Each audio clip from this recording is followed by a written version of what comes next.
सभी का जीटीजी क्लासेज में एक बार फिर से स्वागत है। और हम जो हिंदी का जो सिलेबस था हमारा उसको आगे बढ़ाते हुए फिर से चर्चा करनी शुरू करेंगे। तो मैं आपको अब, जैसे कि मैंने आपको बताया कि कहाँ से हिंदी भाषा है वो चली थी और कहाँ तक आकर के उसने अपना रूप ग्रहण कर लिया, और जो वर्तमान में हिंदी भाषा चल रही है उसके बारे में भी मैंने आपको जो बताया था कि कौन सी जो मूल रूप में जो भारत में चली आ रही थी उसी भाषा को नाम दिया गया था, या फिर इसका उद्घाटन कहाँ से हुआ था, तो ये संस्कृत से निकली थी। और जो भारत में प्राचीन रूप से जो प्रचलित भाषा थी सिंधु नदी के कारण और फारसी भाषा के कारण इस भाषा को क्या है, हिंदी नाम मिल गया। अब हम इस हिंदी भाषा को और अधिक समझने के लिए क्या करेंगे, हमें सबसे पहले क्या करना पड़ता है, किसी भी भाषा, संसार की किसी भी भाषा को पढ़ने के लिए हमें उसके व्याकरण की आवश्यकता होती है। तो आज मैं उसी हिंदी भाषा के व्याकरण को सिखाऊंगी। देखो, व्याकरण, व्याकरण हम किसका पढ़ रहे हैं, हिंदी का। वैसे तो ना ग्रंथों के जो उपनिषद होते हैं ना उनके 6 भाग होते हैं, और उन 6 भागों में से एक भाग है वो व्याकरण होता है। क्या होता है, व्याकरण। उपनिषदों के 6 भागों में से एक क्या होता है, व्याकरण होता है। और व्याकरण है उसको उपनिषद का कौन सा भाग कहते हैं, मुख। क्या कहते हैं, मुख।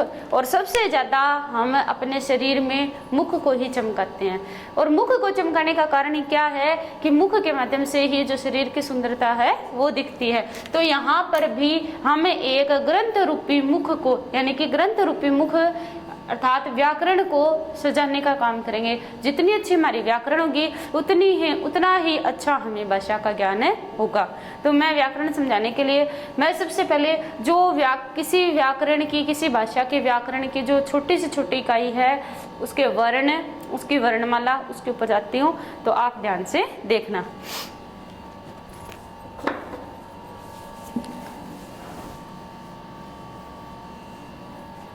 हिंदी की जो प्राचीन वर्णमाला आपके द्वारा सीखी गई है, क्योंकि हम वर्णमाला है वो पहली क्लास से ही सीखते आ रहे हैं। पहली क्लास अर्थात जब से हमने विद्यालय में प्रवेश लिया है तब से हम व्याकरण का अध्ययन करते आ रहे हैं। तो हम व्याकरण का अध्ययन करने के लिए क्या करेंगे, मैं जो आपने पीछे व्याकरण सीखी थी, जो वर्णमाला सीखी थी, उस वर्णमाला को अब भूल जाइए, और इससे आगे जो आज मैं सिखा रही हूँ वो हमारे सिलेबस में एक टॉपिक है शब्द शुद्धि। तो शब्द शुद्धि किसके अनुसार करते हैं, हम शब्दकोश के अनुसार करते हैं। तो जो शब्दकोश में वर्णमाला आती है वो ही वर्णमाला मैं आपको आज सिखाऊंगी, ताकि ये जो वर्णमाला है वो हमारे यहाँ भी काम आए और उस शब्दकोश में भी आए, ताकि इसके जो कुछ वर्ण हैं वो हमें शब्द, जब हम वर्तनी शुद्धियाँ करेंगे, शब्द शुद्धि करेंगे, वाक्य रचना करेंगे, तो उस समय हमें उसको चेंज ना करना पड़े। तो आइए हम सीखते हैं। जैसे कि सबसे पहले व्याकरण में क्या, अपने हिंदी व्याकरण में क्या क्या लगता है कि स्वर है और व्यंजन है। तो देखो हिंदी, यहाँ पे क्या लिखा है, हिंदी वर्णमाला। ठीक है, हिंदी वर्णमाला। मैंने भाषा तक तो आपको बताया था। तो भाषा तक बताने के बाद में मैंने क्या किया था कि भाषा का जो भी रूप था, मैंने कहाँ तक हिंदी आ गई थी वहाँ तक मैंने आपको बताया था। अब हम भाषा के बारे में पढ़ेंगे कि भाषा होती क्या है, भाषा कहाँ से निकली, भाषा का रूप क्या है, उसके वर्ण कैसे बनते हैं, तो ये सारा कुछ मैं आपको बताऊंगी। तो हिंदी वर्णमाला में देखो हमने पहले क्या लिखा है, जो हिंदी वर्णमाला है उसके 3 पार्ट बताए गए हैं। हिंदी वर्णमाला ना लिख के आप यहाँ पर हिंदी व्याकरण लिखो। हिंदी व्याकरण में 3 प्रकार के बताए गए हैं। हिंदी व्याकरण एक तो है यहाँ पर, सबसे पहले क्या आएंगे, वर्ण विचार। ठीक है, वर्ण विचार में क्या आएगा, देखो जैसे कि ए, ठीक है, क, ख, ग, ये आ गए वर्ण। ठीक है, ये क्या आ गए, वर्ण हो गए।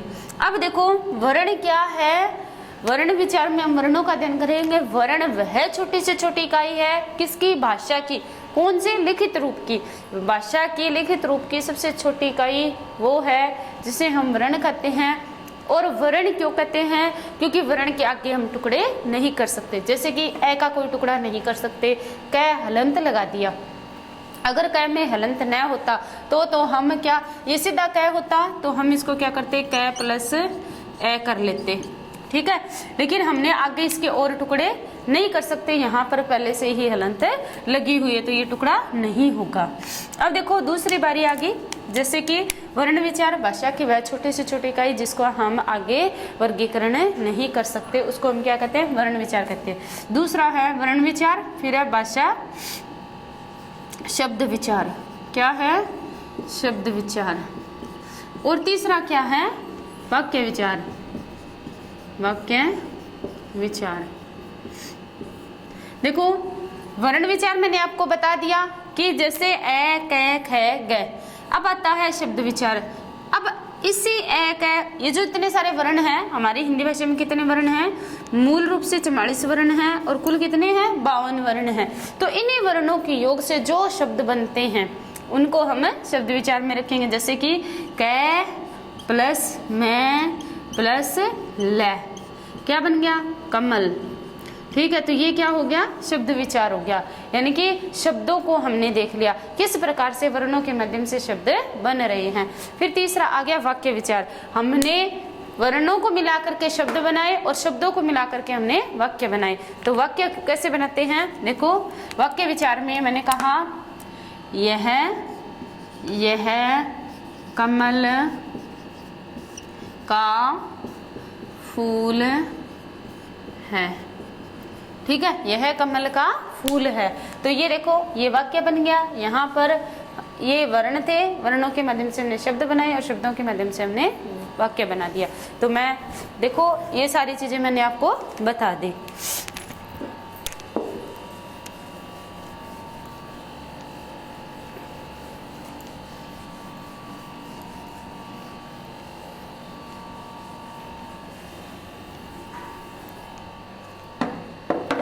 अब देखो वर्णों के बारे में मैं आपको बताती हूँ, लिखवाई देती हूँ थोड़ा सा कि वर्ण क्या है। तो देखो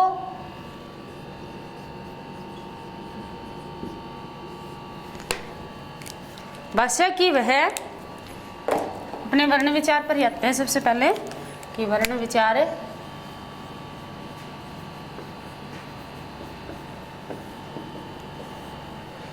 अब लिखते हैं। देखो भाषा की वह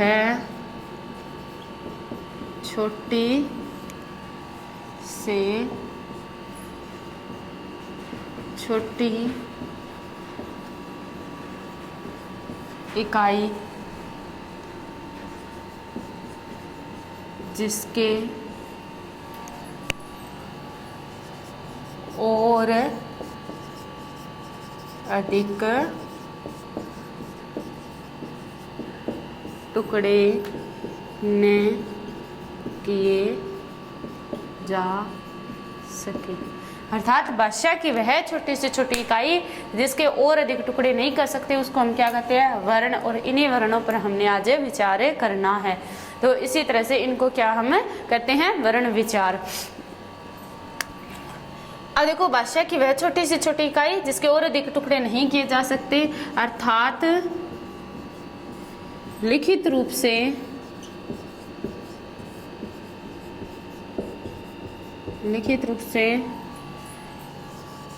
भाषा की सबसे छोटी इकाई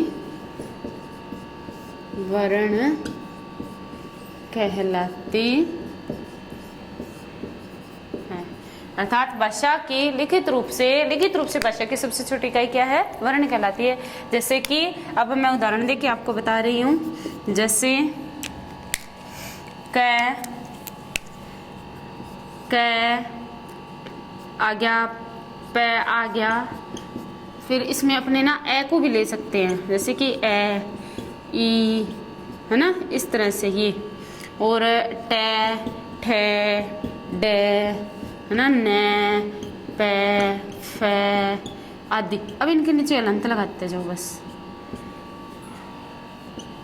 हलंत लगाने से क्या है कि जो अलंत हमने लगाया इन सभी के नीचे, अर्थात इनमें स्वर नहीं मिला। अगर स्वर मिला होता तो हम इसका और विभाजन कर सकते थे। अब इसमें स्वर नहीं मिला, अर्थात हम इनका और विभाजन नहीं कर सकते। यही बात मैंने आपको ऊपर लिख के बताई है कि भाषा की सबसे लिखित रूप से भाषा की सबसे छोटी इकाई क्या है, वर्ण कहलाती है। और ये वाले वर्ण है यहाँ पर हमें अपनी वर्णमाला, हिंदी वर्णमाला में देखने को मिलेंगे।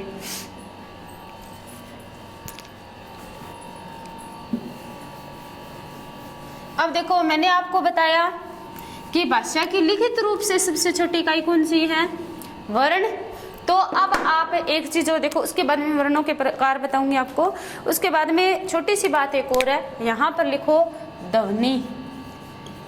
अब ये बीच में क्या आ गया, लेकिन इसको भी पढ़ना जरूरी है। मैंने आपको एक शब्द दिया था कि भाषा की लिखित रूप से सबसे छोटी इकाई कौन सी है, वर्ण। तो भाषा की मौखिक रूप से छोटी इकाई कौन सी है, वो क्या होगी, भाषा की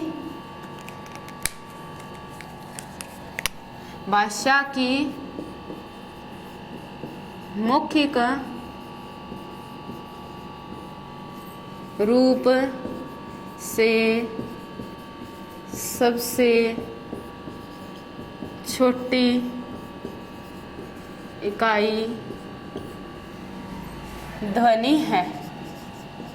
मौखिक रूप से सबसे छोटी इकाई क्या है, ध्वनि है। अब ध्वनि क्या होती है, जो मैं अब आपके सामने बोल रही हूँ ये ध्वनियां हैं। जब हम इनको लिख देंगे तो ये क्या बन जाएगी, लिखित रूप, यानी कि वर्ण बन जाएगी। अब क्या है, ये ध्वनियां है। प्राचीन समय में क्या होता था कि लोग भाषा करना नहीं जानते थे, भाषा लिखना नहीं जानते थे, उनको पता नहीं था, तो वो भी तो अपने विचारों का आदान प्रदान वो किसी माध्यम से करते थे। देखो, कई जगह आपको ये नहीं बताया जाएगा कि भाषा की लिखित रूप की इकाई कौन सी है, मौखिक रूप की इकाई कौन सी है, और ये जो आगे बाद में भाषा की जो शब्द रचना के आधार पर सबसे छोटी इकाई कौन सी है, वाक्य रचना के आधार पर सबसे छोटी इकाई है वो कौन सी है। तो यहाँ पर जीटीजी क्लासेज में मैं आपको जो बारीकी है बिल्कुल जीरो लेवल से लेकर के चलूंगी और जीरो लेवल से आगे तक मैं आपको बताऊंगी। तो आपको जो बिल्कुल नीचे का ज्ञान होगा वो भी पता होगा और हम हाई लेवल तक भी जाएंगे। तो देखो, भाषा की मौखिक रूप से सबसे छोटी इकाई कौन सी है, ध्वनि। यानी कि प्राचीन समय में जो व्यक्ति आदान प्रदान करते थे अपनी भाषा का, वो भी एक भाषा थी, और वो भाषा का कौन सा रूप थी, मौखिक रूप था। और उसी मौखिक रूप की सबसे छोटी इकाई हम ध्वनि को मानते हैं। आज भी पशु पक्षियों को, जानवरों को हम देखते होंगे कि वो अपने विचारों का आदान प्रदान किस माध्यम से करते हैं, तो उनका एक ध्वनि का एक संकेत होता है, और उन्हीं संकेतों को हम ध्वनि के नाम से जानते हैं। मैंने आपको दो बातें लिखवाई, भाषा की लिखित रूप से सबसे छोटी इकाई वर्ण है, भाषा की मौखिक रूप से सबसे छोटी इकाई क्या है, ध्वनि। भाषा की मौखिक रूप से सबसे छोटी इकाई क्या है, ध्वनि।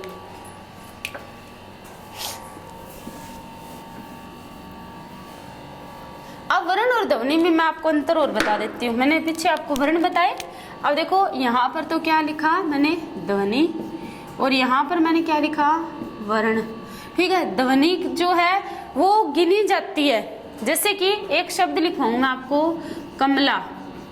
अब इस कमला को मैं ध्वनि के अनुसार इसका विभाजन करूंगी, ध्वनि के अनुसार विभाजन करूंगी, तो ये बनेगा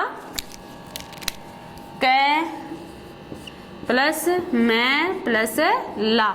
इसमें कितने वर्ण हो गए, तीन हो गए ना, 3 वर्ण हो गए।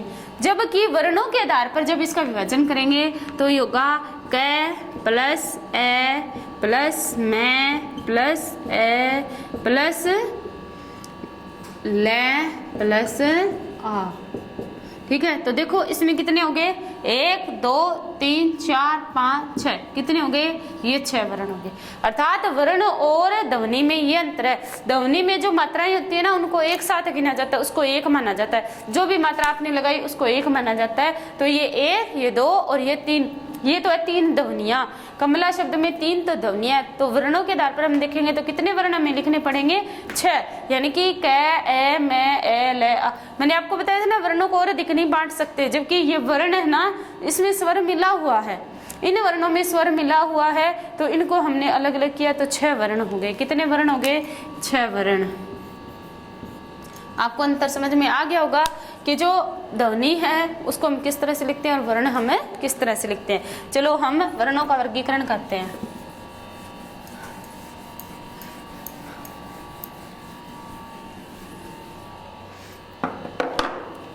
अब देखो वर्णों का वर्गीकरण, वर्ण को हम दो भागों में बांट सकते हैं। यहाँ पर लिखो वर्ण को हम दो भागों में बांट सकते हैं। तो वर्ण को हम कितने भागों में बांट सकते हैं? दो भागों में। अब इसके दो भाग कौन से हैं? देखो दो भाग है इसके, एक तो है स्वर और एक है व्यंजन। ठीक है, कितने हैं? स्वर और व्यंजन। हमारी जो वर्णमाला है इसमें देखो मैं आपको यहीं पे लिखवा देती हूँ कि बांट सकते हैं। हमारी वर्णमाला में वर्ण कितने हैं? 44। इन 44 वर्णों को हम दो भागों में बांट सकते हैं, स्वर और व्यंजन में।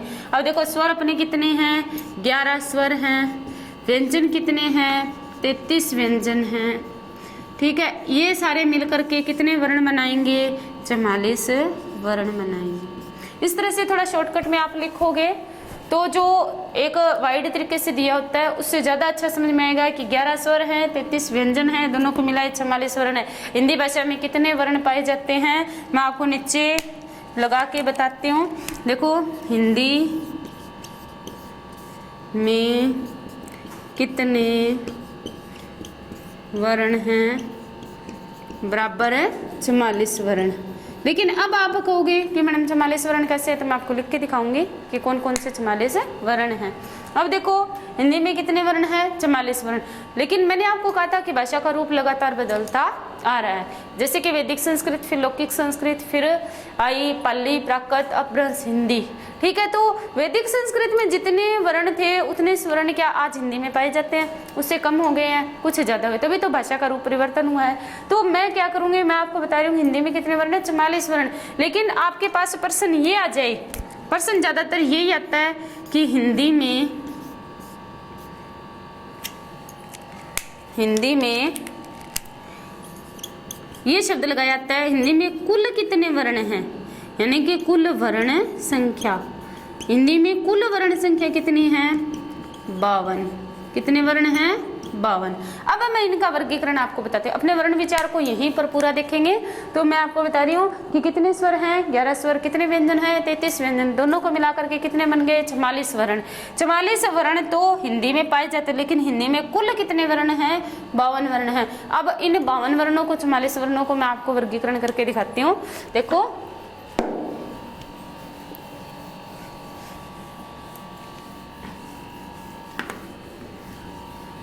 अपने वही बचपन वाली जो वर्णमाला थी एनआर पे आ जाते हैं और लिखेंगे सारा। जैसे कि देखो स्वर लिखते हैं, पहले क्या लिखेंगे? 11 स्वर। ठीक है, जैसे ए, आ, ई, उ, री, ए, आई, ओ और औ। ये अपने 11 स्वर है। आप गिन के देखो, मैंने इनमें से 2 छोड़ दिए बचपन वाले, वही कि अनार, उल्लू, ऊन, ऋषि, एडी, एनक, ओंखली, औरत। ठीक है, इसके बाद में 2 और आते थे, कौन से? अंगूर और है खाली। लेकिन ये क्या है? स्वरों में नहीं गिने जाते। क्यों नहीं गिने जाते? क्योंकि इनको हिंदी वर्णमाला के अनुसार अयोग वाह ध्वनियों में गिना जाता है। तो देखो मैं आपको बताऊंगी, एक बार इनको अपने साफ कर देते हैं। अपने जो मूल वर्ण है ना उन्हीं को लिखेंगे। इन सभी का वर्गीकरण मैं आपको बताऊंगी। 11 स्वर हो गए, गिनो। 1 2 3 4 5 6 7 8 9 10 11। कितने हो गए? 11 स्वर। अब देखो 33 व्यंजन कौन कौन से हैं? क, ख, ग, घ और इसको क्या बोलोगे? अड़ा खाली? नहीं, ये अड़ा खाली नहीं है, ये क्या है? इंगे खाली। क्या बनेगा? इंगे खाली। इंगे खाली क्यों कहते हैं? क्योंकि इस बेचारे का उच्चारण है वो इंगे खाली है। लेकिन बचपन से जो हमें टीचर सिखाते रहे वो सारे के सारे पंचम वर्ण एक न और मैं को छोड़ करके सारे अड़ा खाली है, जबकि इनको अड़ा खाली नहीं बोलना। मैं आपको एक उदाहरण बताती हूँ। एक बार इंटरव्यू में उदाहरण पूछा गया था कि ये शब्द बताओ। बहुत अच्छे नंबर थे, इंटरव्यू जो देने गया था कैंडिडेट उसके बहुत अच्छे नंबर थे। ये आरपीएससी जो सहायकाचार्य है उसका इंटरव्यू था। इस तरह से उन्होंने शब्द लिख दिया एक, ठीक है। इस शब्द में उन्होंने ये पूछा था कि इस शब्द में बताओ कि ये इसको पढ़ के बताओ। तो उस बच्चे ने इसको क्या पढ़ा, क्योंकि बचपन से डे खाली पढ़ा हुआ था, तो उसने इसको वाड़ में पढ़ा, जबकि वाड़ में नहीं है। इसको गे खाली, ये किसकी ध्वनि देगा, गे की ध्वनि देगा, तो इसको वांग में पढ़ा जाए। क्या पढ़ा जाएगा, इसको वांग में। इसको लिख नहीं सकते अपने गे में, क्योंकि ये इसी का ही है, इसको हम वांग में पढ़ेंगे। अब देखो एक उदाहरण और अच्छे से बताती हूँ, जैसे कि गंगा शब्द है, आपको मैं अनुनासिक निर्नुनासिक वो भी बताऊंगी आगे जाके।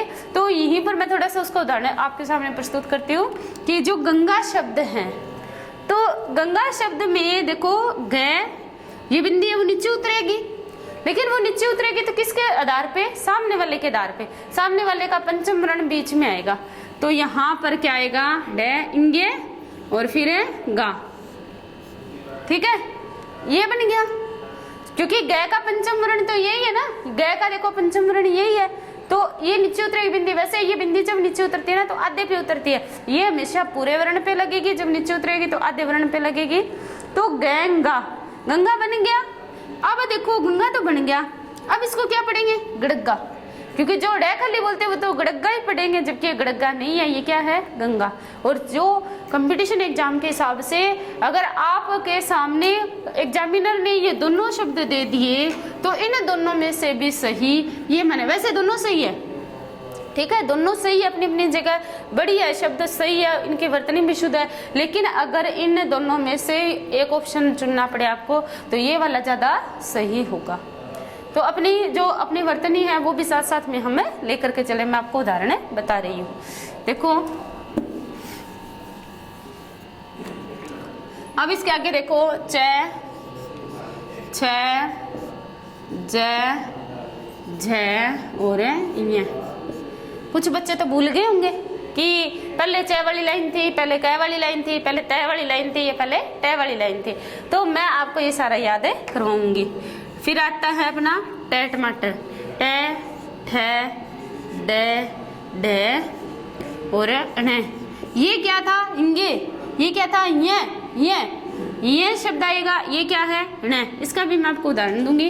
ये माने देखो अपने लिखते हैं संजय, यहाँ पे संजय, ठीक है।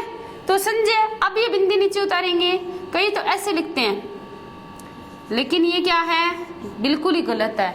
अब देखो मैंने ये ड, अगर ये ड खाली होता तो अपने इसको क्या लिखते, ऐसे, क्योंकि जय के मैंने अभी आपको बताया था जो बिंदी नीचे उतरेगी वो अपने सामने वाले वर्ण के पंचम वर्ण के अनुसार नीचे उतरेगी।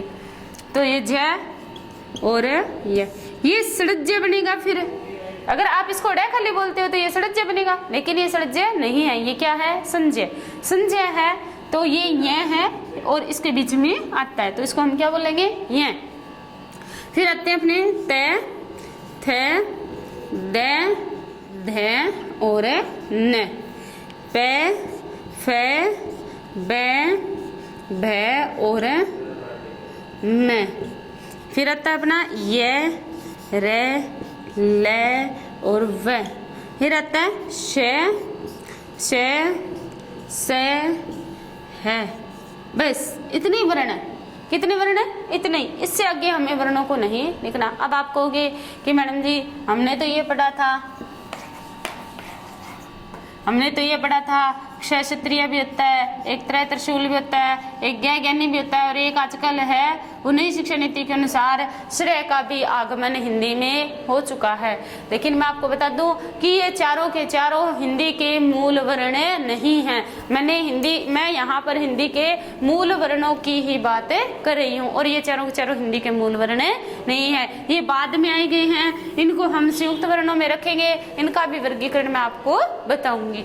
तो अब देखो इसको हम आगे करते हैं, यहीं पर थोड़ा थोड़ा देख लेते हैं, फिर मैं पूरा विस्तार से इनको लिखवाऊंगी भी। देखो क, ख, ग, घ, इंगे, च, छ, ज, झ, य, ट, ठ, ड, ढ, न, त, थ, द, ध, न, प, फ, ब, भ, म, य, र, ल, व, ओ, श, है। अब देखो गिनो, 11 तो ये थे। अब देखो 25 तो यहाँ तक हो गए, क्योंकि इधर भी 5 है, इधर भी 5 है, 5 5 25, कितने हो गए 25, और ये कितने हो गए 8 है। 25 और 8 कितने होते हैं यहाँ पे बताओ, 25 और 8 है 33, बराबर में मैं लिख दूँ यहाँ पर 25 + 8 बराबर 33 व्यंजन। अभी मैंने आपको बताया था कि कितने वर्ण होते हैं, 11 स्वर होते हैं, 33 व्यंजन होते हैं, दोनों को मिलाया तो कितने बन गए कुल। अब देखो यहाँ पर हमने लिखना है कि वर्ण बराबर 11 स्वर प्लस 33 व्यंजन तो कितने हो गए 44 वर्ण। ठीक है, मैंने आपको 44 के 44 है वो गिनवा दिए। अब देखो आगे चलो, ये हो गया इतना। अब देखो जो क्षय रह गया था उसको कैसे लाया गया हिंदी वर्णमाला में और कैसे वो आए, मैं यहीं पर आपको सारा वर्गीकरण है ये बता देती हूँ।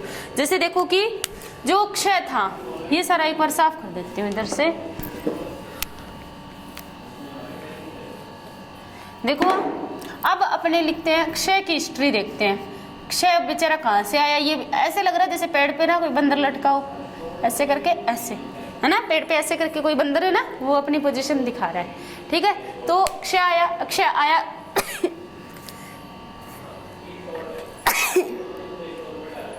आया कहाँ से, तो ये आया, ये देखो इसको हम लिखेंगे, इसको तोड़ो कै प्लस से, ठीक है, कै कहाँ आ रहा है यहाँ पर, कै कहाँ पे आ रहा है यहाँ पर, तो ये क्षय कहाँ पे आया। देखो कै है ना हिंदी वर्णमाला के अनुसार जब आपसे पूछेंगे कोई शब्द दे करके तो हम क्षय को कै के बाद रखेंगे, यहाँ पर लेकर के आओ, ये क्षय यहाँ पर आ गया। ठीक है, दिख रहा है ना आपको एक अलग, कै के बाद में क्षय, क्योंकि ये कै प्लस क्षय से मिल करके बना है। अब देखो क्षय, फिर दूसरा वर्ण आता है आपके पास है त्रय। कौन सा वर्ण आता है त्रय। अब त्रय को हमने कैसे किया, देखो जो त्रय की बनावट थी, यहाँ पर थोड़ा सा बताती हूँ, त्रय की जो बनावट थी, तय को हम ऐसे लिखते हैं आधा, ये तो आधा तय हो गया और इसके पैर में पूरा रे लगाएंगे। ठीक है, तो ये त्रय, प्राचीन समय में त्रय की बनावट ऐसे ही होती थी, लेकिन आजकल तो ऐसे करने लगे। हम कुछ तो अपना सुख देखते हैं, कुछ किताबों वालों ने प्रिंटिंग में ऐसा कर दिया, क्योंकि प्राचीन त्रय की जो शक्ल थी, प्राचीन त्रय का जो आकार था वो ऐसा था, आधा तय पैर में रे लग गया, यानी कि यहाँ पर हमने तय प्लस रे। ठीक है, तय प्लस रे क्या बन गया त्रय। तो हम जैसे कि हमने क्षय को कै के बाद में रखा था, वैसे ही त्रय को किसके बाद में रखेंगे, तय के बाद में। ठीक है, अब तीसरा देखो अपने पास कौन सा है, क्षय त्रय और ज्ञ। ज्ञ है वो जय प्लस ये से मिल करके बना है, ये वाला और ये जय। अब आप कहोगे कि मैडम ये तो जय और ये जय ही बना, जबकि इसको हमने ज्ञ क्यों बोलते हैं, क्योंकि हमारी जो भाषा है वो खड़ी बोली है, हरियाणा की भाषा है वो खड़ी बोली में है। ठीक है, हमारे इस खड़ी बोली के कारण और कुछ हमारे मुख सुख के कारण हमें इसको जय बोल ही नहीं सकते। हमारी जीभ ने इसी तरह की आकृति ग्रहण कर ली है अब कि हम इसको ज्ञ ही बोलते हैं, जबकि प्राचीन संस्कृत जो पढ़ते हैं ना लोग, और जो संस्कृत के प्रकांड विद्वान हैं वो आज भी इसे जय ही बुलाते हैं, जय का ही उच्चारण करते हैं। आप इधर दक्षिण भारत की तरफ चले जाओ तो वहां पर भी इसको जय ही बोलते हैं, इसको जय प्लस ये नहीं, इसको ज्ञ नहीं बोलते, इसको जय ही बोलते हैं। तो अब आप देखो क्षय को हमने कै के बाद रखा, त्रय को हमने तय के बाद रखा, तो हम ज्ञ को किसके बाद में रखेंगे, हम ज्ञ को किसके बाद में रखेंगे, ये के बाद में, जय के बाद में। यहाँ पर देखो एक बार रुको, थोड़ा सा इधर करके लिखती हूँ इसको।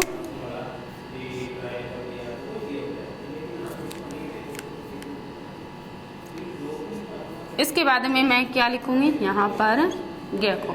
ठीक है, अब अपने पास बच गया श्रेय। कौन सा बच गया, श्रेय को इतनी अधिक मान्यता नहीं है तो हम इसको क्या लिखेंगे, श्रेय। श्रेय का मैं वर्गीकरण करूँ तो कैसे होएगा, इसका वर्गीकरण होगा शय, इस शय प्लस रे से। अब देखो इसमें भी ना शय ये है, ये शय को आधा रखा है इन्होंने, इस शय को इन्होंने आधा रख के यहाँ पे ऐसे कर दिया और पैर में ये रे लगा दिया। ठीक है, इसको ऐसे मिटा दिया, ये श्रेय बन गया। ठीक है, श्रेय है वो किसके बाद में रखेंगे, अब देखो आप श्रेय को हम रखेंगे शय के बाद में। तो इन वर्णों को हम क्या कहेंगे, आगत व्यंजन है, ये आए हुए हैं अन्य भाषाओं से, या फिर हमारा जो मुख सुख है उसके कारण अन्य भाषाओं के माध्यम से, या फिर हमें इन जो वर्णों की है वो जरूरत पड़ी है। मैं इसको मुख सुख मानती हूँ क्योंकि क्षय है वो किसी तरह से क के बाद की जो ध्वनि है इसमें हमने मिला दिया, ये वर्ण मिले और वर्ण मिलने के बाद ये चल पड़े, और इनको 1986 की जो हिंदी की नीति थी उसमें शिक्षा नीति में इनको मान्यता दे दी गई और ये हमारे वर्णमाला में जुड़ गए। अब देखो मैं बताती हूँ, अब यहाँ लिखती हूँ मैं अलग से। 33 वर्ण तो हमारे 44 तो वर्ण मूल थे, ठीक है। मूल वर्ण कितने थे, 44 मूल वर्ण।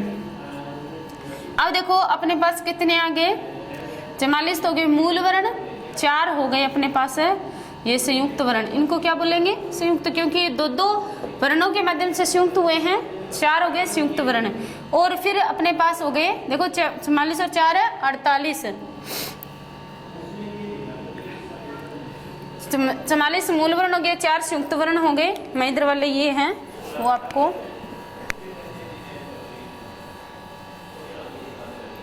दो अपने पास हो गई अयोगवाह ध्वनियां, 2 क्या हो गई अयोगवाह। अयोगवाह कौन सी है, ये वाली मैंने आपको अभी बताया था ना, मैं अलग कलर से आपको इंडिकेट करके दिखाती हूँ, इंगा खाली और इंगा अंगूर और एह खाली। अब देखो यहाँ पर लिखती हूँ इनको अंगा अंगूर और एह खाली। अब इनको मैंने मूल वर्णों में क्यों नहीं लिया, क्योंकि ये जो वर्ण थे ये दोनों के दोनों ये अयोगवाह ध्वनियां। आपने कभी देखा है, देखो ऐसे अनार बनता है, आ से आम बनता है, ई से इमली बनती है, ई से ईख बनती है, ऊ से उल्लू बनता है, यानी कि सभी स्वरों के माध्यम से कोई न कोई वर्ण जरूर बन रहा है, जबकि इन दोनों वर्णों से कोई भी शब्द है वो नहीं बन रहा। इन सारे के सारे स्वरों से कोई न कोई शब्द की शुरुआत जरूर होती है, इन दोनों से कोई शुरुआत नहीं। देखो क्योंकि ये एनआर तो है ही नहीं, ये तो इसका इंडिकेशन क्या होगा, अंगांगुर तो ऐसे लिखा जाएगा ऐसे, और ए खाली ऐसे लिखा जाएगा। ये अपने ये किसी भी वर्ण के पीछे लग करके अपनी निशानी ये छोड़ते हैं, अपने समझ सकते हैं ना, ये अंग्य की मात्रा है अंग्य की और ये अह की मात्रा है, ठीक है। तो इनसे कभी वर्ण स्टार्ट होते हुए देखा, जैसे कि मैं आपको उदाहरण बताऊं, कंगन लिखूं, कंगन, इसके ऊपर लगता है ये, लेकिन आपने ये देखा है कभी कि इसको ऐसे करके फिर कै फिर ग और न ऐसे कभी बनाओ, लेकिन ऐसे क्यों नहीं बनता, क्योंकि ये दोनों ध्वनियां वो किसी भी शब्द के साथ योग नहीं करती है, इसीलिए इनको क्या कहा गया अयोगवाह ध्वनियां। 2 क्या हो गए अयोगवाह ध्वनियां हो गई। तो कितने हो गए 50, कितने वर्ण हो गए 50। अब देखो कौन कौन से, 11 स्वर, 33 व्यंजन, 2 अयोगवाह ध्वनियां, 4 संयुक्त वर्ण। अब 2 और कौन से रह गए, 2 अपने रह गए उत्क्षिप्त वर्ण, 2 अपने कौन से रह गए उत्क्षिप्त वर्ण।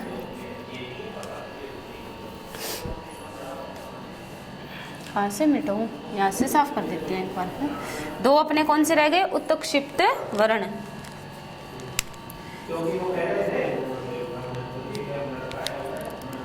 दो हो गए उत्क्षिप्त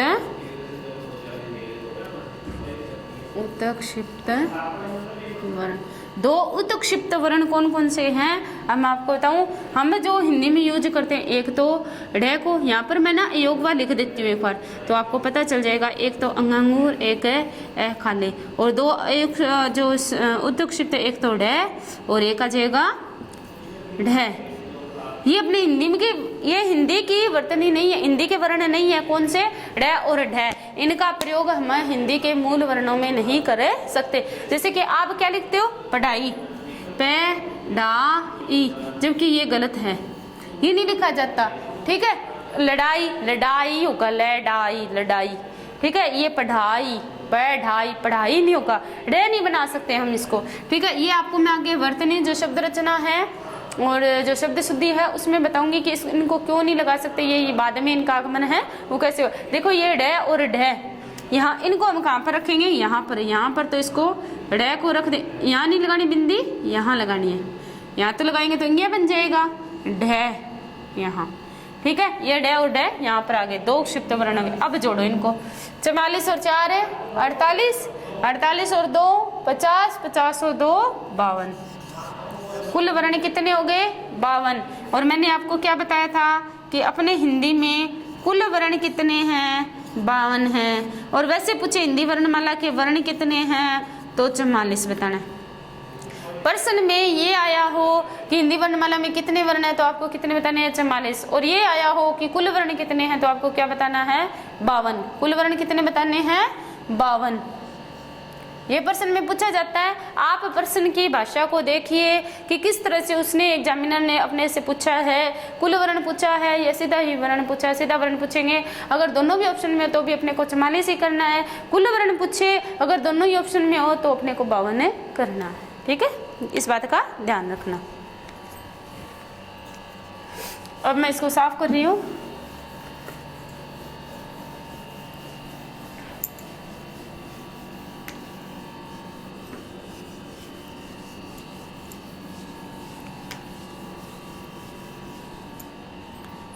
मैंने आपके सामने वर्ण विचार पर थोड़ी सी चर्चा की है और वर्ण विचार में ही हम अब आगे है वो लेकर के चल रहे हैं। तो वर्ण विचार के बाद में मैंने दूसरा जो टॉपिक बताया था वो शब्द विचार था, तीसरा वाक्य विचार था। तो थोड़ा सा शब्द विचार के बारे में, थोड़ा सा वाक्य विचार के बारे में देख करके फिर हम आगे अपने टॉपिक को वाइड तरीके से बढ़ाएंगे। तो देखो यहाँ पर मैं लिख रही हूँ शब्द विचार। शब्द विचार, शब्द विचार क्या था? वर्णों का समूह। वर्णों का कैसा समूह? जैसे कि मैं आपको बताऊं कि शब्द विचार में शब्द कैसे बनते हैं। अपनों ने बनाया एक तो कै, इसके साथ अपनों ने जोड़ दिया गै, इसके साथ जोड़ दिया अपनों ने डे, इसके साथ जोड़ दिया अपनों ने ले। ये क्या बन गया? कै गै डे ले। कोई कगलड़ कग डल, ये कोई शब्द होता है? नहीं होता, तो ये गलत है। अब शब्द विचार में वर्णों का ऐसा समूह जिसका कोई अर्थ निकलता हो उसे ही हम क्या कहेंगे? शब्द कहेंगे। जैसे कि कै प्लस मैं प्लस ले। अब हमने शब्द लिखा कमल। कमल शब्द लिखते ही हमारे सामने कोई फूल आकर के ठहर गया। हमारी आंखों के सामने एक फूल की तस्वीर आ रही है जिसका रंग लाल है, जो पानी में खिलता है। तो हम उसकी अनेक सारी विशेषताएं बता सकते हैं। अर्थात इस शब्द का कोई न कोई अर्थ है, तभी अर्थ होने के कारण ही इसे क्या कहा गया है? सार्थक शब्द। और ऐसे वर्ण जो जिनका समूह क्या हो? सार्थक हो, जिनका अर्थ निकलता हो। परिभाषा लिख लो।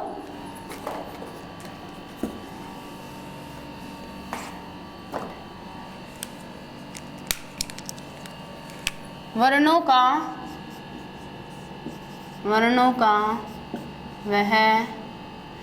का सार्थक समूह। छोटी सी परिभाषा लिखो क्योंकि माइंड में रहे, अपने को लिख के नहीं आना, माइंड में रखना है। वर्णों का सार्थक समूह वर्ण शब्द कहलाता है। वर्णों का सार्थक समूह क्या कहलाता है? शब्द कहलाता है।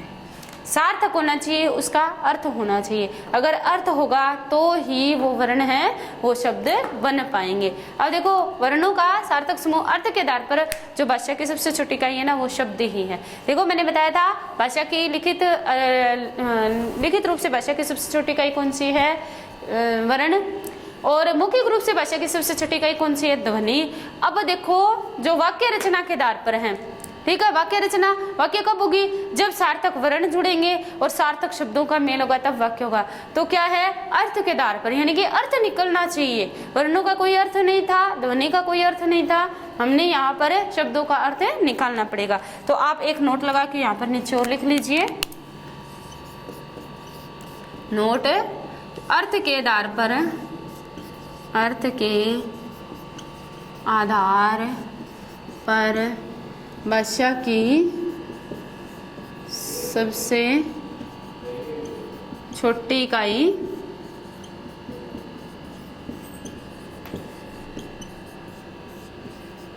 शब्द है।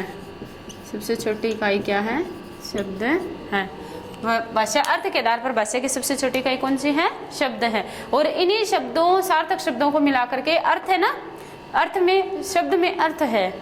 और इन्हीं अर्थ वाले शब्दों को मिला करके हम अर्थ वाला वाक्य बना देते हैं। तो इसी प्रकार से अर्थ के आधार पर भाषा की सबसे छोटी इकाई कौन सी है? शब्द है। तो ये 3-4 जो बातें, वैसे ना ये टॉपिक जब पूरा होगा तो कौन सी छोटी है कौन सी बड़ी है, कहाँ से चला कहाँ से आया, ये सारा कुछ मैं आपको बता दूंगी। तो इसी तरह से अब देखो, ये मैंने आपको बता दिया कि अर्थ के आधार पर, मैंने आपको उदाहरण भी बता दिया इसका कि किस प्रकार से हम इनका प्रयोग कर सकते हैं। शब्द विचार में इतना ही, क्योंकि हम शब्द विचार को आगे वाइड तरीके से भी पढ़ेंगे। अब देखो मैं आपको बताती हूँ वाक्य विचार के बारे में।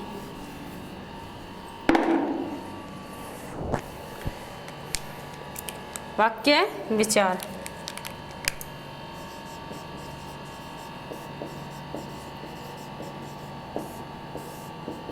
वाक्य विचार। अब वाक्य क्या है? पहले तो अपनों ने क्या लिखा था कि पहले तो क्या मिलाए हमने? वर्ण मिलाए, ठीक है। वर्णों से आगे चलकर क्या बना? शब्द बना, और शब्दों को मिलाकर के हम क्या बनाएंगे? वाक्य। अब जैसे देखो, एक तो वर्ण है वह है, ठीक है, फिर आ गया क मैं ले, ठीक है, फिर आ गया फू ले, ठीक है, फिर आ गया है। अब इनको हमने शब्द बनाया, देखो शब्द बनाया वह का कोई सार्थक अर्थ बन रहा है ना। वह शब्द लिखते ही हमें पता चल गया कि किसी की तरफ इशारा हो रहा है। वह कमल कै मैं ले, कमल का नाम लेते ही एक लाल रंग का जो फूल है वो हमारे सामने खिल उठा। फूल, फूल का नाम लेते बहुत सारे फूल हमें रंग बिरंगे दिखने लग गए होंगे। हमारी आंखों के सामने जो चित्र बनता है वो ही शब्द है, वो सार्थक होते हैं। और फूल है, ठीक है। तो अब देखो वह कमल का फूल है। अब इससे हम क्या बनाएंगे? अपना वाक्य बनाएंगे। अब देखो वाक्य कैसे बनाएं?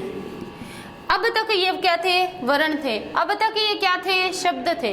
देखो मैं नीचे लिख रही हूँ, ये क्या है? वर्ण, ये क्या है? शब्द।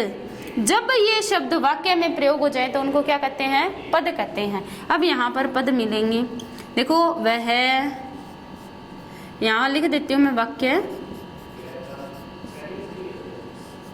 वह कमल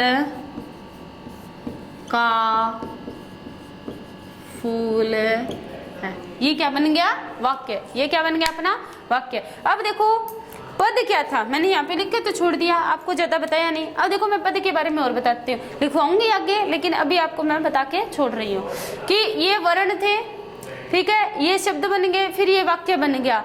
अब पद वो है वे सार्थक शब्द। देखो मैं हर जगह सार्थक शब्द का यूज कर रही हूँ।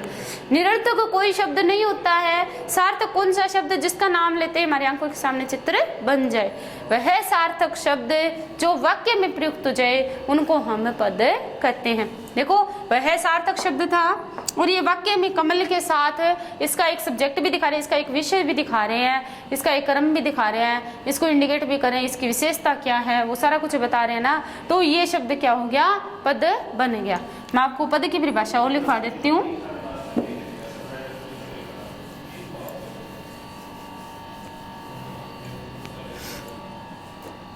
पहले वाक्य की लिखवाती हूँ।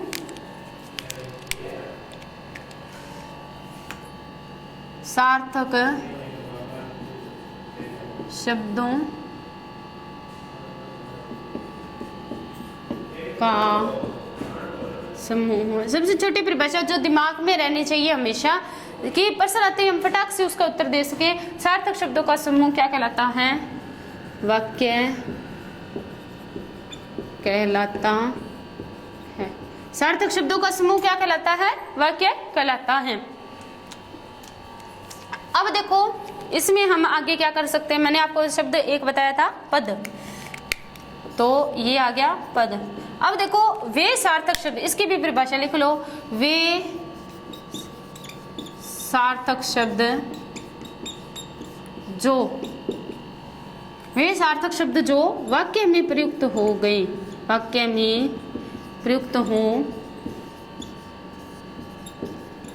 उन्हें पद कहते हैं। वे सार्थक समूह, सार्थक शब्द जो वाक्य में प्रयुक्त हों उन्हें हम क्या कहलाते हैं, कहते हैं पद कहते हैं। देखो मैं आपको सीधा भी करवा सकती थी, वर्णमाला लिखवाई, वर्णमाला में आगे मैंने वर्णमाला का जो प्रकार है वो मैं बता सकती थी, ओष्ठाकृति के आधार पे, जीवा के आधार पे, मुख सुख के आधार पे, उच्चारण अवधि के आधार पे। लेकिन मैंने आपको ये जो 0 लेवल से मैं आपको करवा रही हूँ, ये भी आजकल जो एग्जामिनर है वो यहाँ से प्रश्न ज़्यादा डालते हैं, सीधा नहीं पूछते, सीधा तो सभी ने रट रखा है, लेकिन थोड़ा सा जो अलग हो वो मैं आपको यहाँ पर GTG क्लासेस के प्लेटफॉर्म पर बता रही हूँ, तो आप इसको ध्यान रखें।